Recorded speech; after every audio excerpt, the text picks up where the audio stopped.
Arabian നാട്ടിലേക്കാണ് അല്ലാഹു തആല നിയോഗിച്ചത്. ഇന്ത്യ രാജ്യത്തിലെങ്ങാണ് നബീന റസൂലുള്ളാഹി തങ്ങൾ വന്നിരുന്നുവെങ്കിൽ നമ്മളെല്ലാം എന്നേ സ്വർഗത്തിന്റെ മക്കളായി മാറുമായിരുന്നു. ചില ആളുകൾ ചോദിക്കും, എന്തിനാണ് അറേബ്യ നാട്ടിലേക്ക് നബി തങ്ങളെ അയച്ചത്? അറബി നാട്ടിൽ ഖുർആൻ ഇറങ്ങി, അവർക്ക് വായിക്കാൻ അറിയാം, അവർക്ക് പഠിക്കാൻ അറിയാം, ഇതൊന്നും ഇനി പഠിപ്പിച്ചു കൊടുക്കാൻ ഇനി അവർക്ക് എന്തിനാണ് ഇതിന്റെ ആവശ്യം? ഒന്നും അറബി അറിയാത്ത നമുക്ക് അല്ലാഹുവിന്റെ റസൂലിനെ അയച്ചുകൂടെ എന്ന് ചിലരൊക്കെ ധരിച്ചേക്കാം. ഇന്നും വിദേശത്ത് ജോലി ചെയ്യുന്ന അറബികളുടെ കീഴിൽ ജോലി ചെയ്യുന്ന പ്രവാസി സമൂഹത്തിനോട് ചോദിച്ചു നോക്കുക, അറബികളുടെ സ്വഭാവം എങ്ങനെയാണ്. ഇന്ന് 1400 വർഷങ്ങൾ നബിതങ്ങൾ വന്ന് സംസ്കാരം പഠിപ്പിച്ചു.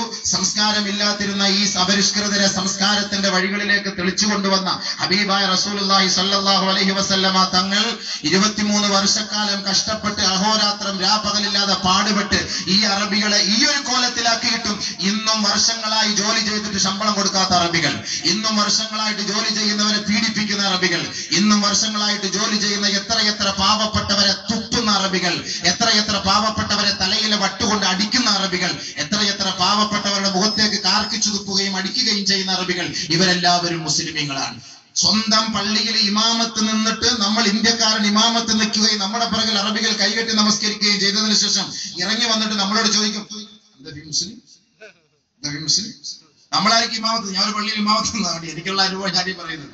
ഇതുപോലെ സ്വാഭാവികമാണ്, അങ്ങനെയാണല്ലോ. കാരണം നമ്മൾ ഇന്ത്യക്കാരല്ല, മുസ്ലിങ്ങളല്ലല്ലോ, അറബികളാണല്ലോ.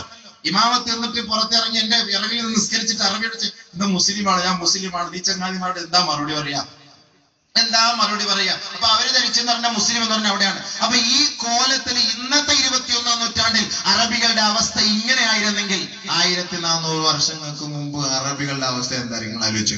അപ്പൊ നബി തങ്ങൾ അറബി നാട്ടിലേക്ക് അയക്കണോ, ഇന്ത്യ രാജ്യത്തിലേക്ക് അയക്കണോ?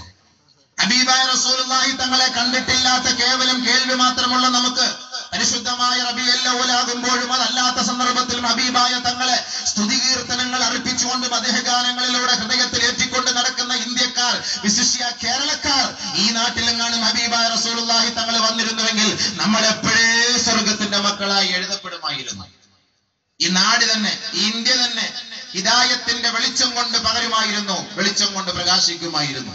ഈ നാട്ടിലെങ്ങാനും വന്നിരുന്നുവെങ്കിൽ, നബിതങ്ങളെ കേട്ടിട്ടും നമ്മുടെ അവസ്ഥ ഇങ്ങനെയാണെങ്കിൽ, നബിതങ്ങളെ നേരിൽ കണ്ടിരുന്നുവെങ്കിലോ എത്രത്തോളം വലുതാകുമായിരുന്നു. അള്ളാഹു കാണാൻ തൗഫീഖ് തരട്ടെ.